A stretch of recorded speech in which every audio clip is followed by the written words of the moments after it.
রাসূলুল্লাহ। আগে নবীর নাম পরে আল্লাহ, আল্লাহ নিজে বলেছেন মুহাম্মাদুর রাসূলুল্লাহ। পাশাপাশি আল্লাহ নবীর নাম, আল্লাহর নাম কোরআনে আছে। এই মৌলবীরা কোথায় কোথায় আমার নবীর নাম মিটাবে। আজান দিতে গেলে নবীর নাম নিতে হয়, আজান হবে না। নামাজ পড়তে গেলে নবীকে সালাম জানাতে হয়, নচেত নামাজ হবে না। আত্তাহিয়াতু লিল্লাহি ওয়াসসালামাতু ওয়াত-তাইয়্যিবাত, আসসালামু আলাইকা আইয়ুহান নবী। সকলে নামাজে আমরা পড়ি, এ বাবা নামাজে নবীকে সালাম না দিলে নামাজ পূর্ণ হবে না। আসসালামু আলাইকা কা শব্দ আরবিতে ব্যবহার হয় সামনে যে উপস্থিত থাকে, কাছে যে থাকে তার জন্য কা ব্যবহার হয়। এটা মনে করে আমরা নামাজ পড়ি, নবী যেন আমাদের সামনে আছেন, এই জন্য সালাম দেওয়া হয় আসসালামু আলাইকা, হে নবী তোমাকে সালাম। জোরে বলবেন না সুবহানাল্লাহ। তো নামাজের মধ্যে সালাম দিচ্ছি, কোনো আপত্তি নেই। জালসাতে নবীকে সালাম দিলে ফের শুনে কিছু লোক পালাই কেন, ওইখানেই বুঝতে হবে আপনাকে যে ভিতরে ভেজাল আছে। নবীকে সালাম দেওয়াতে যদি কারোর আপত্তি হয় তো বুঝে নেবেন ভিতরে ভেজাল।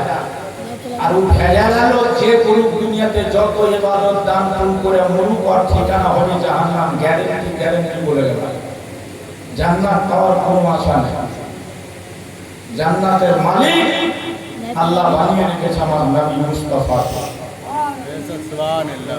সর্বপ্রথম আমার নবী যাবেন জান্নাতে, তারপরে কোন নবী যাবে। সর্বপ্রথম আমার নবীর উম্মত যাবে জান্নাতে, তারপরে কোন নবী যাবে। আল্লাহ নবীর নামকে জান্নাতের গেটে লিখে রেখেছে, বলুন সুবহানাল্লাহ। যে যে ঘরের মালিক সে মালিকের নাম তো ঘরের সামনে লেখা থাকে, কথা ঠিক না ভুল? এটা অমুক ভবন, এটা তমুক ভবন। বাড়িওয়ালার নাম বাড়িওয়ালার সামনে লেখা থাকে, বাড়ির সামনে লেখা থাকে। জান্নাতের গেটে আমার নবীর নাম লেখা আছে, জান্নাতের গাছের পাতায় পাতায় আমার নবীর নাম লেখা আছে। তাহলে এই নবীকে নিয়ে ছিনিমিনি খেলা খেলে আপনি পার হতে পারবেন? জিনা পারবেন না। এই জন্য তো আমরা সুন্নি মুসলমান, কোরআন হাদিস যেদিকে, আমরা সুন্নি মুসলমান সেই দিকে। আর আমরা বলে থাকি ভয় করি না জাহান্নামে,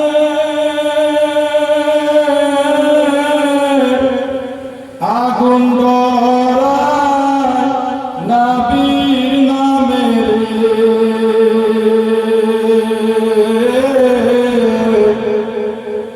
তাই রইব না নরধামে, আগুন হবে ফুল খোদার নূরে তৈরি গো আমার।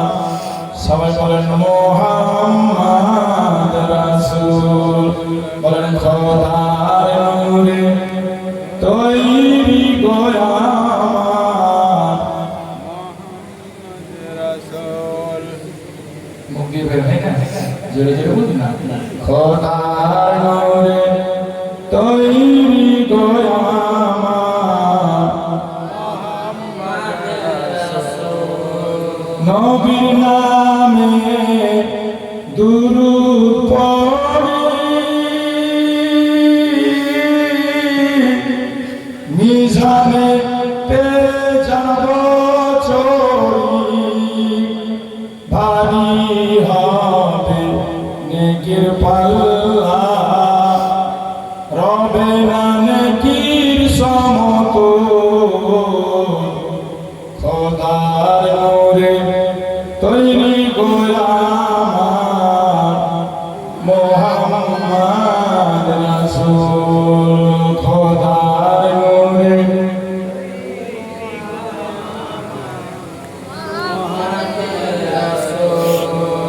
ভাই ভাইকে চিনতে শিখেন, বুঝতে শিখেন। নচেত দুনিয়াতে যেই করেন যাই করেন পার হতে পারবেন না। আল্লাহ তাআলা বান্দাদেরকে বলেছে আকিমুস সালাত, তোমরা নামাজ কায়েম করো। আল্লাহ নামাজ পড়ে না।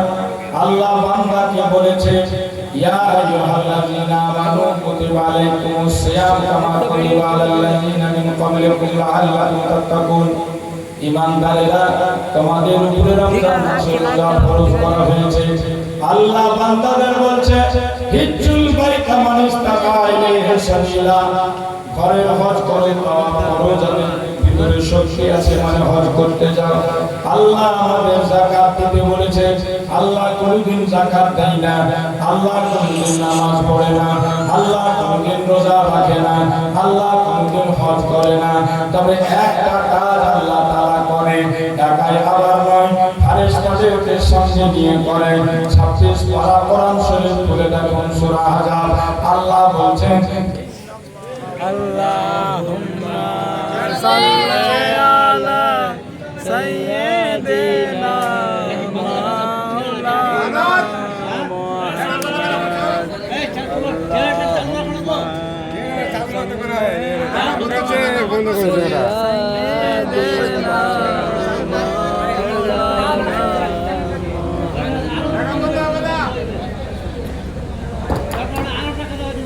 সাল্লাল্লাহু আলাইহি ওয়াসাল্লাম।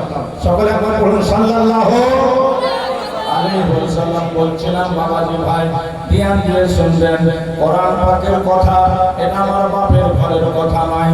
আমার আল্লাহ বলছে নিশ্চয় আমি আল্লাহ এবং ফেরেশতারা নবীর উপরে দরুদ পাঠ করে, নবীর উপরে দরুদ পড়ে। ইয়া আইয়ুহাল্লাযীনা আমানু, হে ঈমানদার বিশ্বাসীগণ, সাল্লু আলাইহি ওয়া সাল্লিমু তাসলিমা, তোমরা নবীর উপরে দরুদ পড়ো। শুধু দরুদ নয়, আল্লাহ বলছে আমরা দরুদ পড়ি, তোমরাও দরুদ পড়ো।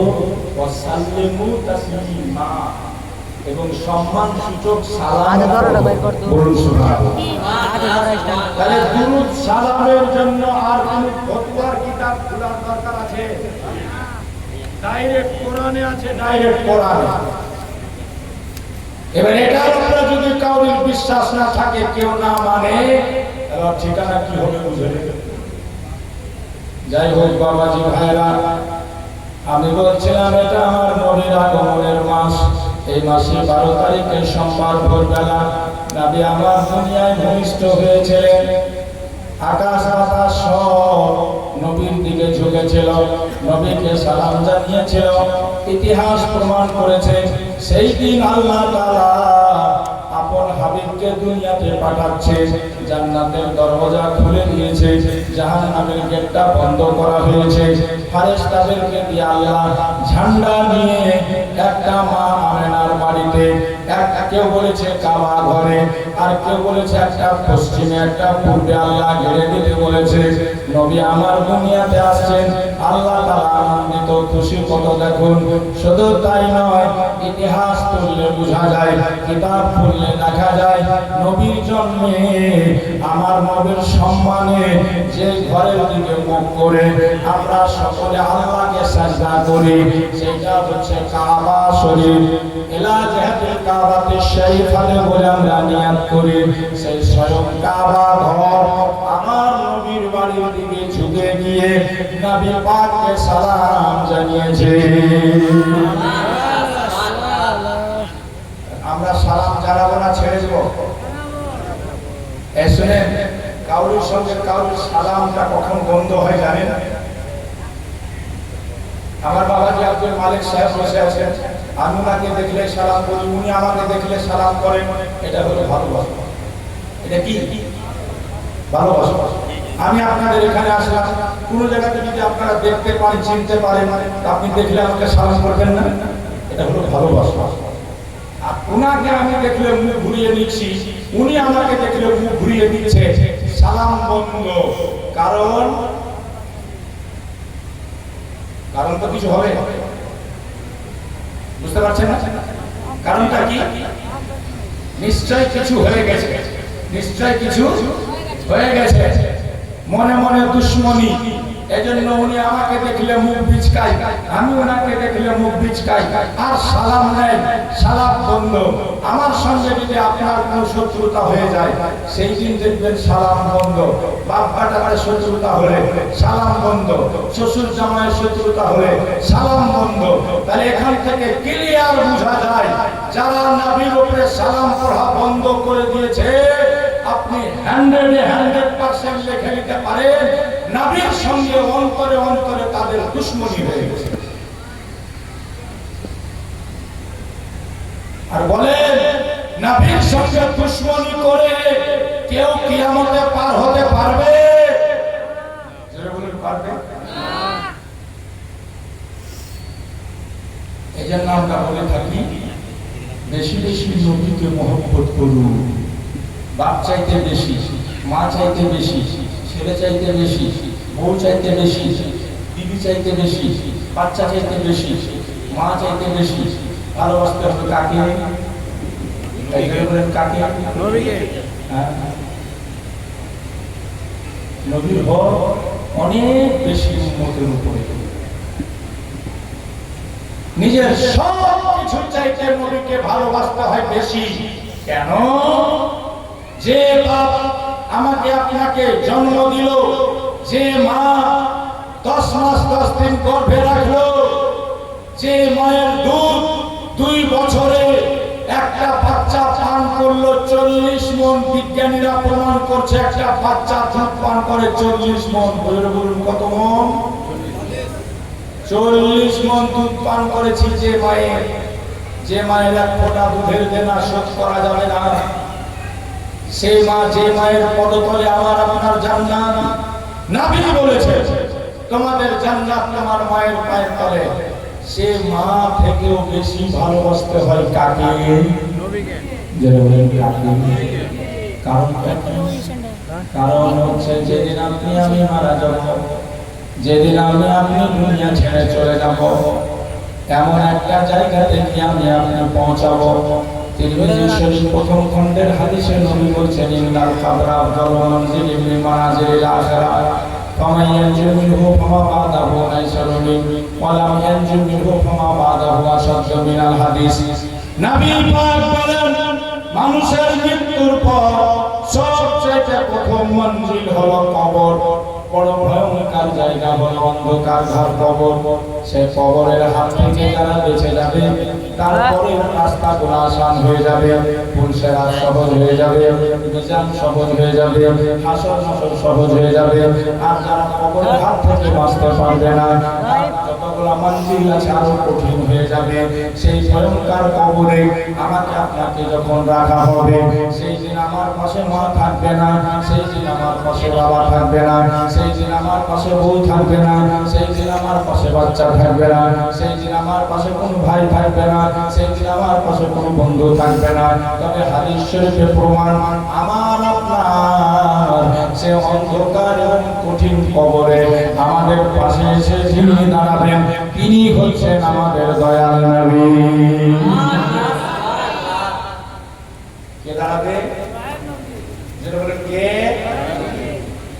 এজন্য কবি লিখছে, কবর মাঝে মা বাবাকে দেখা যাবে না, দেখবো যাকে তিনি হলেন শাহে মদিনা।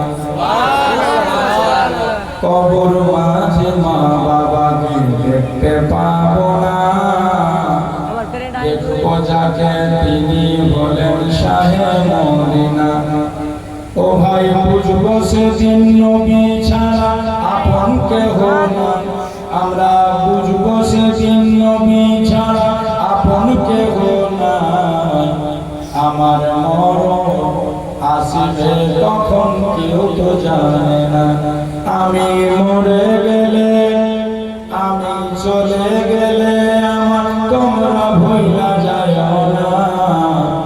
আমার মরণ আসিবে কখন কেউ তো জানে না। সুবহানাল্লাহ, সুবহানাল্লাহ। আচ্ছা, আমাদের চাইতে বেশি নবীর ব্যাপারে সাহাবীরা জানে না আমরা জানি? জোরে বলবেন, আরো জোরে। সাহাবী বলে কাকে? কি হলো? সচক্ষে খালি যারা দেখেছে তাদেরকে বলা হবে, আবু জেহেলও তো দেখেছে।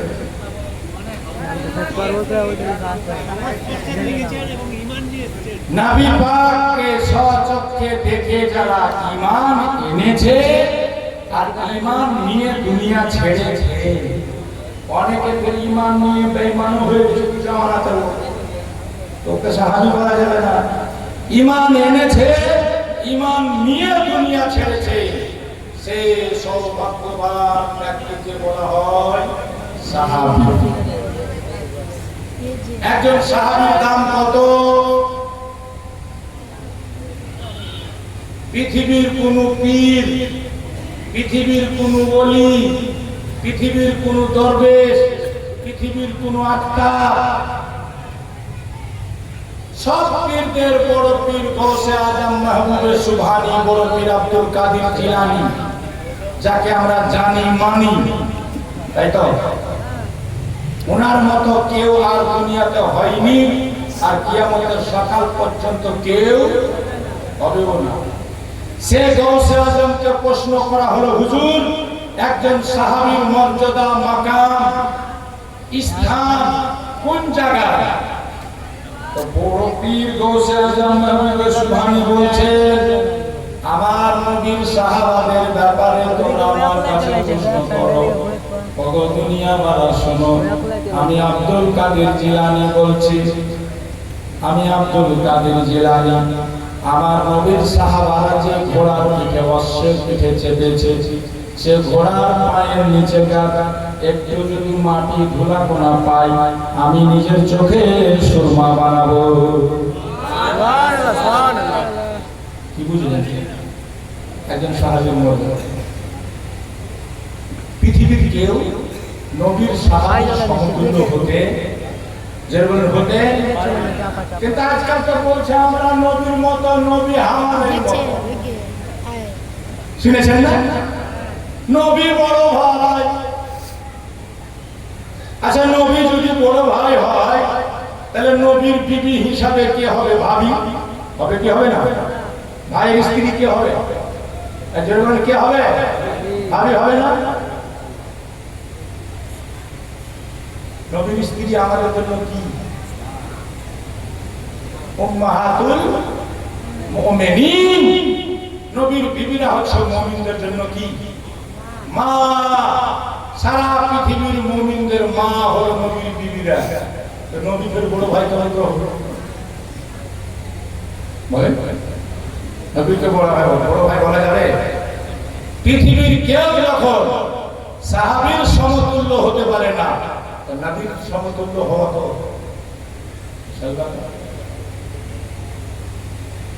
কিন্তু বেকুবের অভাব নেই, দুনিয়াতে গুমরা লোকের অভাব নেই, ঈমান হারা মানুষের অভাব নেই। এই জন্য আল্লাহ কোরআনে বলে দিয়েছে, কোরআন পড়ে অনেকে পথভ্রষ্ট হয়ে যাবে, আর এই কোরআন পড়ে অনেকে আবার হিদায়াত পেয়ে যাবে। আশিকের কাছে কোরআন পড়বেন তো আশিক হবেন, আর ফাসিকের কাছে কোরআন পড়বেন তো তার একটাই, আপনি ফাসিক হয়েছেন।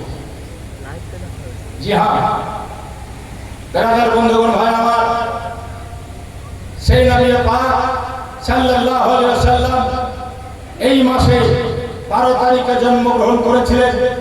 যে নবীর নাম আমি একটু আগে বললাম, আরশে আজমের খাম্বাতে লিখে রেখেছে আমার আল্লাহ। যে নবীর নাম জান্নাতের গেটে লিখে রেখেছে আমার আল্লাহ। জি হ্যাঁ, এই কথাটা প্রমাণ দিয়েছে কে? সর্বপ্রথম পৃথিবীতে মানব রূপে যিনি দুনিয়ায় এসেছে, আদম শফিউল্লাহ। আল্লাহ তাআলা জান্নাত থেকে যখন ওনাদেরকে দুনিয়াতে অবতরণ করেন, দুনিয়াতে নামিয়ে দিয়েছিলেন, আদম নবী এই ভারতেই পা রেখেছিলেন। শ্রীলঙ্কা শরণদ্বীপ পাহাড়, যেটা এখন ভারত থেকে আলাদা হয়ে গেছে, শরণদ্বীপ পাহাড়ে এখনো পয়গম্বরের পায়ের দাগ আছে। সোজাই যখন জান্নাত থেকে নামিয়ে দেওয়া হলো, জান্নাতি ফল, নিষিদ্ধ ফল খেয়ে নেওয়ার কারণে আল্লাহ তাআলা সুবহানাল্লাহ হুকুম হলো, নির্দেশ হলো, আদম নবী দুনিয়াতে এলো। সিজদাতে পড়ে 309 বছর এক ধারে কেঁদেছিল, আল্লাহ ক্ষমা করে দাও, আল্লাহ মাফ করে দাও, রব্বানা যালামনা আনফুসানা ওয়া ইল্লাম তাগফির লানা ওয়া তারহামনা লানাকুনান্না মিনাল খাসিরিন। পড়ে যাচ্ছে, আল্লাহ ক্ষমা করে না। কিতাবে পাওয়া যায়, যখন আদম সফিউল্লাহর মনে পড়ল একটা কথা, আল্লাহ যখন আমার ভিতরে আত্মা দিয়েছিল, রূহ দিয়েছিল, চোখ খুলেছিলাম, আরশে আযমের খাম্বায় আল্লাহর প্রিয় মাহবুবের নাম দেখেছিলাম, জান্নাতের গেটে সেই নবীর নাম, জান্নাতের গাছের পাতায় সে নবীর নাম, পুরো কিলমানের সিনায় সে নবীর নাম।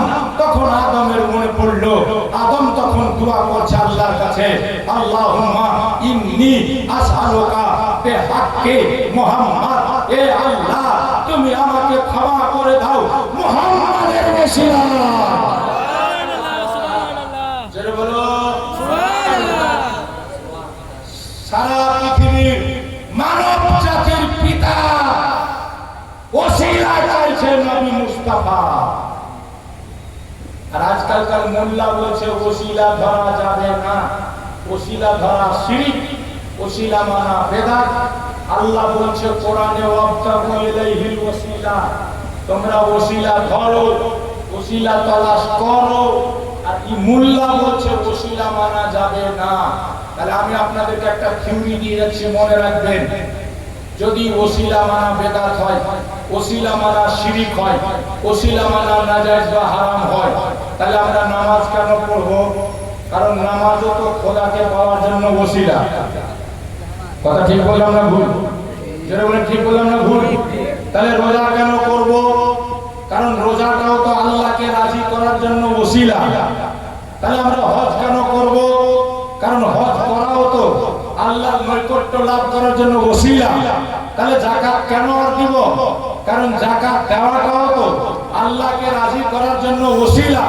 তো ওসিলা যদি নিষিদ্ধ হয়, ওসিলা যদি নাজায়েজ হয়, ওসিলা যদি বেদাত হয়, ওসিলা যদি হারাম হয়, তাহলে নামাজও ভাগ, রোজাও ভাগ, হজও ভাগ, যাকাতও ভাগ, সমস্ত ইবাদত তাসবিহ হলো ভাগ।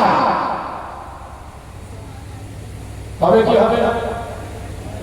জোরে বলেন হবে কি হবে না? কারণ এই সমস্ত ইবাদত হচ্ছে আল্লাহকে পাওয়ার জন্য ওসিলা, আল্লাহকে পাওয়ার জন্য ওসিলা। তো ওসিলা যদি মানা না চলে, তাহলে এটা ওসিলা কেন মানব? ওদের যুক্তিটা আমি বললাম।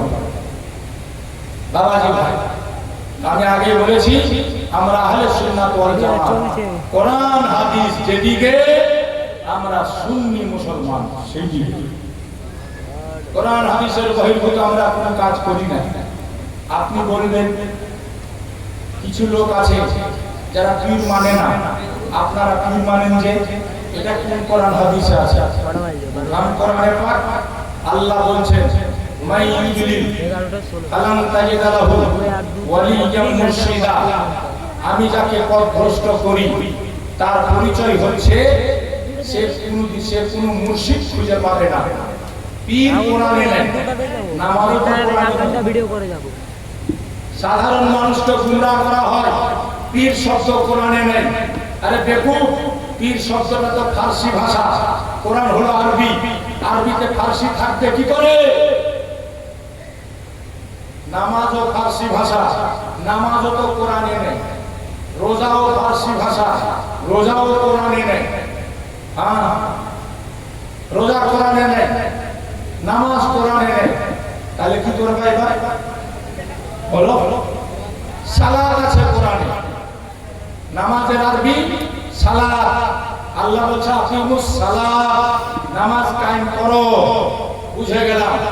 এমনি আল্লাহ বলছে ওয়াবতাগু ইলাইহিল ওয়াসিলা, পীরের ওসিলা ধরো, ইমামের ওসিলা ধরো, নবী পয়গম্বরের ওসিলা ধরো। আমি যাদেরকে ইনাম দিয়েছি, ইনাম প্রাপ্ত যারা, তাদের ওসিলা ধরো। তারা কারা? আল্লাহ খুব কোরআনে বলছে আনামাল্লাহু আলাইহিম, আমি আল্লাহ যাদেরকে ইনাম দিয়েছি, পুরস্কৃত করেছি, তারা কারা? আল্লাহ বলছেন নবিয়্যিন ওয়া সিদ্দিকিন ওয়া শুহাদা ওয়া সালিহিন। যদি আল্লাহ ছাড়া কাউকে মানা না যেত, ধরা না যেত, আল্লাহ এতগুলো লোকের নাম কেন বললেন? যে আমি যাদের ইরাম করেছি, আমি যাদের পুরস্কৃত করেছি, যেই দোয়াটা আমরা প্রত্যেক টাইমে সূরা ফাতিহাতে পড়ি, নামাজের প্রত্যেক রিকাতে পড়তে হয় একটি সূরা, যেই সূরাটি না পড়লে নামাজ হবে না, সেই সূরাটির নাম হলো সূরা ফাতিহা। জেনে বলুন কোন সূরা? জেনে বলুন কোন সূরা? সূরা ফাতিহা। কিছু লোক বলছে ফাতিহা মানা চলবে না, ফাতিহা বেদাত, ফাতিহা শিরক, ফাতিহা নাজায়েজ। কিন্তু দেখেন ফাতিহা সূরাটার নামই ফাতিহা। ফাতিহা না মানলে নামাজ হবে না, ফাতিহা না মানলে রোজা হবে না, নামাজ হবে না, কোনো ইবাদত হবে না। ফাতিহা পড়তেই হবে তোমাকে। তুমি ফাতিহা মানো না, ফাতিহা পড়তে হবে। নবী বলছে লা সালাতা ইল্লা বিগাইরি ফাতিহা, সূরা ফাতিহা ছাড়া নামাজ হবে না। ফাতিহা পড়তে হয়। সূরা ফাতিহাতে আমরা একটা কথা বলি, ইয়্যাকা না'বুদু ওয়া ইয়্যাকা নাস্তাঈন, বলি না? আল্লাহ তোমারই ইবাদত করি, তোমারই সাহায্য প্রার্থনা করি। আনআমতা আলাইহিম, এ আল্লাহ আমরা কি বলি? সিরাতাল্লাহ ইহদিনাস সিরাতাল মুস্তাকিম, হে আল্লাহ আমাদেরকে সিধা পথে চালিত করো। সেই সিধা পথে সিরাতাল্লাযিনা আনআমতা আলাইহিম, হে আল্লাহ সেই পথে, তাদের পথে যাদেরকে তুমি পুরস্কৃত করেছো, তাদের পথে। এটা খোদার কথা। খোদা বান্দাকে বলতে বলছে সূরাতে, প্রত্যেক নামাজের রিকাতে তোমরা এটা বলতেই হবে যে আল্লাহ তুমি আমাদেরকে চালাও তাদের পথে, তাদের পথে, তাদের পথে। কেন আল্লাহ বলল না যে তোরা বল চালা আল্লাহর পথে? কেন বলল? আল্লাহ কোরআনে কেন বলল না কে চল তোরা, বল তোরা খালি আল্লাহর পথে, আর কারোর পথে না? না, আল্লাহ শিক্ষা দিচ্ছে বান্দা তোরা বল, কি বল? আনআমতা আলাইহিম, এ আল্লাহ চালাও তাদের পথে যাদেরকে তুমি পুরস্কৃত করেছো, তাদের পথে। আল্লাহই তো বুঝিয়ে দিয়েছে বান্দা ডাইরেক্ট আমার কাছে আসলে হবে না, এর আগে আরো অনেক ব্যাপার আছে। কি আছে? আমি যাদেরকে পুরস্কৃত করেছি তাদের পথে চলার জন্য ডেইলি দোয়া করতে বলছি নামাজের ভিতরে। তো ওরা কারা? আল্লাহ বলছে চারটি দল, নবীন, সিদ্দিকিন, শুহাদা, সালেহিন। যারা বলেন সুবহানাল্লাহ। তার পথে চলার জন্য আল্লাহ দোয়া করতে বলছে নবীর পথে, খালি নবীর পথে না, তারপরে কার পথে? বলছে সিদ্দিকিনের পথে। খালি সিদ্দিকিনের পথে শেষ না, তারপরে বলছে শুহাদা, শহীদদের পথে। এখানে শেষ না, তারপর আল্লাহ আরো কারণ পথে চলতে হবে। আল্লাহ বলছে হ্যাঁ হ্যাঁ সালেহিন, আমার নেক বান্দা যারা তাদের পথে। বলুন সুবহানাল্লাহ। এবার চিনবেন কি করে আল্লাহর নেক বান্দাকে? বিরাট লেকচারার হলে হবে না, নায়ক হলে হবে না, খলনায়ক হলে হবে না। যার চেহারা দেখে আল্লাহর রাসূল মনে পড়ে, সে হলো আল্লাহর নেক বান্দা। এক্ষুনি দেখবেন, এক্ষুনি দেখবেন, আর বসে বসে মিলাবেন। আল্লাহু আকবার কাবীরা। নবীর কথা আমরা শুনেছি, নবীকে দেখিনি। 1400 বছর পর নবীর আওলাদ আপনার মাঝে আপনি আসছেন, চেহারাটা দেখবেন আর মিলাবেন, একবার চিন্তা করবেন যে সুবহানাল্লাহ, 1400 বছর পর নবীর আওলাদের ভিতরে যদি এরকম নূর চমকায় চেহারাতে, তাহলে আমার নবীর চেহারা কি ছিল? 1400 বছর পর ইমাম হাসান হুসেনের বংশের চেহারায় এরকম যদি নূর থাকে, তো ইমাম হাসান হুসেনের চেহারায় কি নূর ছিল? আহা, যার কথা বলতে গিয়ে কোন কবি লিখেছে সুবহানাল্লাহ, কি লিখেছে? আল্লাহু আকবার। একবার দুরূদ শরীফ পড়ুন তো শোনায়। আল্লাহুম্মা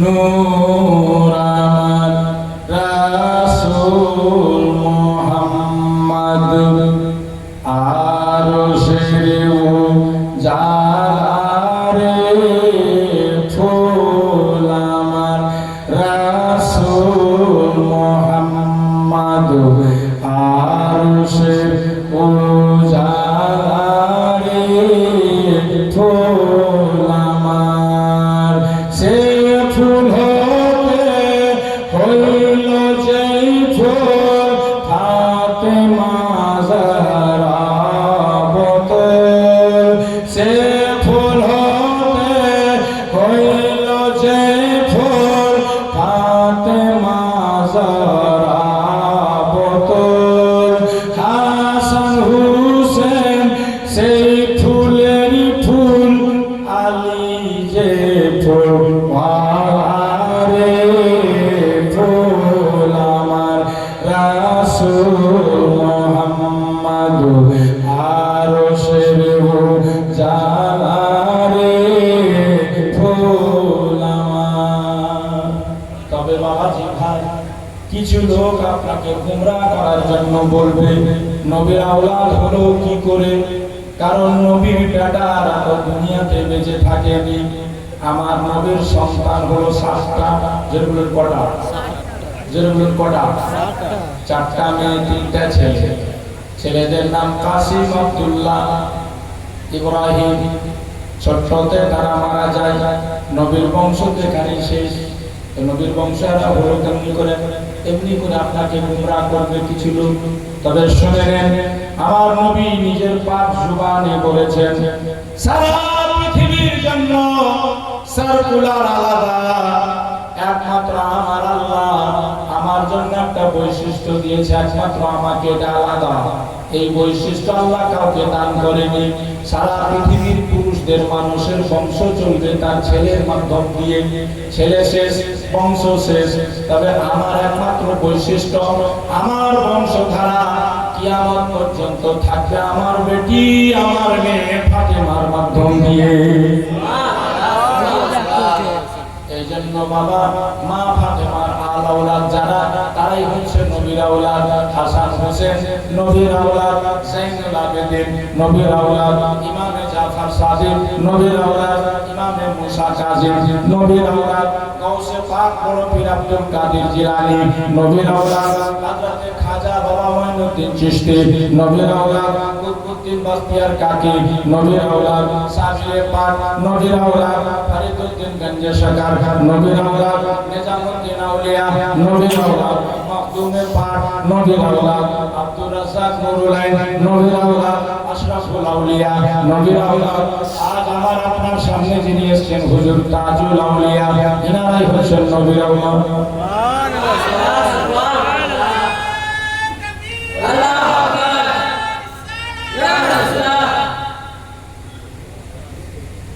নবীর আওলাদ আমার আপনার নবী সারা জগৎবাসীকে বুঝিয়ে গেছে। জগৎবাসী রে, আমার আওলাদ কারা শুনি? চাদর গায়ে দিয়ে নবী মসজিদে নবীতে বসে আছে। নবীর দিকে মা ফাতেমা যায়, দুই সাইডে হাসান হোসেন, সঙ্গে হযরত মাওলা আলী কাররামাল্লাহু ওয়াজহুল কারীম। আমার নবী সবাইকে চাদর দিয়ে ঢেকে নিলেন। আল্লাহ দরবারে দোয়া করছেন, আল্লাহুম্মা হাওলা ইয়া আহলে বাইতি, হে আল্লাহ এরাই হলো আমার আহলে বাইত। বলুন সুবহানাল্লাহ। আমার বুঝিয়ে দিয়েছেন, যারা এদের হতে পারবে না তারা হাজার নাক বসে মরে যায়, আমার হতে পারবে না। আমার নবী হাসান হোসেনকে নিয়ে বলেছিলেন, আল্লাহুম্মা, দুইজনের হাত ধরে আকাশের দিকে তুলে আমার নবী দোয়া করছেন আর বলছেন, আল্লাহুম্মা উহিব্বুহুমা ফাহিব্বুহুমা ওয়াহিব্বা মা ইউহিব্বুহুমা। আল হাদিস। নবী বলেন, আল্লাহ আমি এই দুইজনকে ভালোবাসি, ও আমার আল্লাহ তুমি এই দুইজনকে ভালোবেসে নাও, আর যারা এই দুইজনকে ভালোবাসবে সেই সকল মানুষকে তুমি ভালোবেসে নিও। ইমাম হাসান হোসেনকে ভালোবাসেন যারা, হাত উঠে দেখান তো কারা কারা ইমাম হাসান হোসেনকে ভালোবাসেন। মাশাআল্লাহ। আমার নবী দোয়া করে গেছে, এদেরকে যারা ভালোবাসবে আল্লাহ তুমি তাদেরকে ভালোবেসে নিও, আমি এদেরকে ভালোবাসবো। তাহলে বুঝা গেল নবীকে ভালোবাসতে হবে, নবীর আলকে আওলাদকে ভালোবাসতে হবে, ইমাম হাসান হোসেনকে ভালোবাসতে হবে, মা ফাতেমাকে ভালোবাসতে হবে। জি হ্যাঁ, কেন ভালোবাসতে হবে? ভালোবাসার কথা আমি বলছি শুধু এমন কথা নয়, নবী শুধু হাদিসে বলেছেন এমন কথা নয়, আল্লাহ ডাইরেক্ট কোরআনে বলছেন। কোরআনে এই আয়াতগুলো পড়ে মোল্লা আপনাকে শোনাই না, কোরআন কিছু পড়ে শোনায়, আর যেটা নবী আর আলে নবীর সামনে আছে সেটা শোনাই না। কোরআনে আছে, কোরআনে আল্লাহ কি বলছেন? কুল হাবিব তুমি বলে দাও, তুমি বাকিয়ে দাও, কথাটা আমার, তুমি প্রচার করে দাও। লা আসআলুকুম আলাইহি আজরা ইল্লাল মাওয়াদ্দাতা ফিল কুরবা। আল কোরআন, কোরআনে আল্লাহ নবীকে বলতে বলছেন, নবী তুমি বলে দাও, ভাষাটা আমার, মুখ হবে তোমার, এলান করে দাও দুনিয়াবাসীকে, এ দুনিয়ার লোক আমি নবী তোমাদের ইসলাম প্রচারের পরিবর্তে কিছু চাই না, চাই শুধু আমার আহলে বাইতের ভালোবাসা।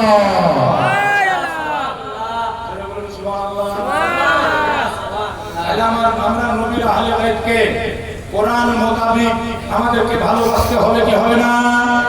জোরে বলেন হবে কি হবে না?